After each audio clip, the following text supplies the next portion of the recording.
So let me ask you this: can you take me through? Um, how did this start? Your journey start for you? What made you even get into this? I mean, it had to come from somewhere. It had to you had to pull from something, because there had to be a reason why you decided to enter into law enforcement. Because it's not for the weak. It's not something you just, and it's not something you do just for a paycheck. Believe me. So it had to been, something that drove you to this space. What was it? I did for a paycheck. No, let me tell you the story. Nobody grows up wanting to be a correctional officer. Have you anybody? No, no. Nobody grows up wanting to be a correctional That's officer. why I said, what took you there? Officers, doctors, lawyers, But what happened was I was in college, and my girlfriend at the time became pregnant. Okay. College for business management, so I had to find a job. So I dropped out, and I was in maybe for 2 years. I'm working this dead end job in a neighborhood guy named Brian Caesar. He was working down Lord at the time. He told me, what he was doing and the government job and how much they was making. He said you should put in forward. And I used to go visit my friends down Lorton prior to this, right? You look Lorton, but on the other side. So I put in forward and got it, and that's what took me into corrections. And like I say, that's why I'm saying I never thought I would be in law enforcement at all. Where did you see yourself going? Like, what did you want to do? My, What my last name is Jefferson. I was a big fan of the Jeffersons coming up, and you want to be a dry cleaner? I probably thought my laundry bag. Oh, okay, that's interesting. Isn't it though? So it's amazing where life takes you sometimes, because sometimes you don't foresee yourself in doing what. No, that's interesting. No, I had no idea I would be in law enforcement. It was the furthest thing from my mind.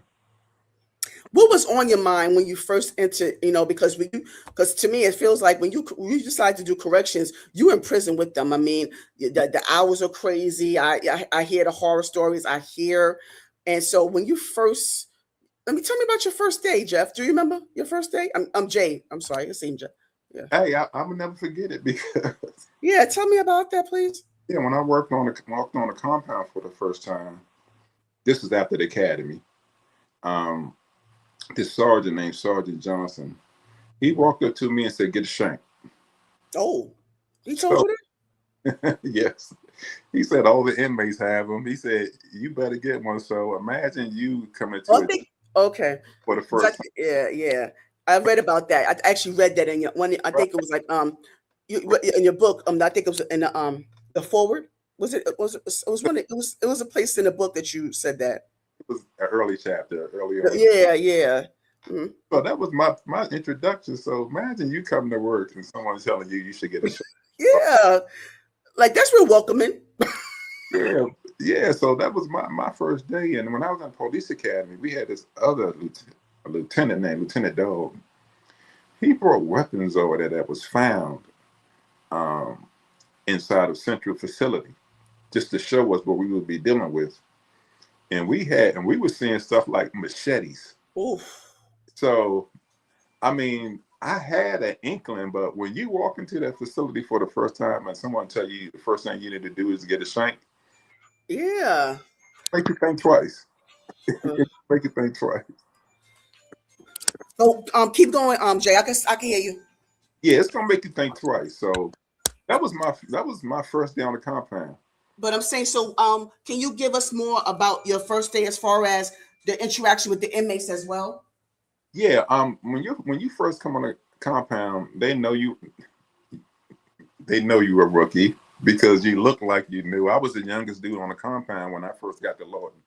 In the prison that I was assigned to, I was the youngest guy at that time. Most of the officers were older, who had been down Lawton for a long time. And your first day is basically you're gonna meet up with a training officer. He's gonna just take you around and different parts of the prison. And while you walking around, you have people whistling at you like cat call. Oh, they do. Oh, they really do that. Yeah, Oh, like, oh, oh. what's the word? Cat calls and dudes threaten to run you up out of the prison. They gonna put that shank up in you. It's just, Oh, wow. So they really do that. So that's not just on TV or movies. oh yeah, no question. So they try to intimidate you. Yeah, yeah.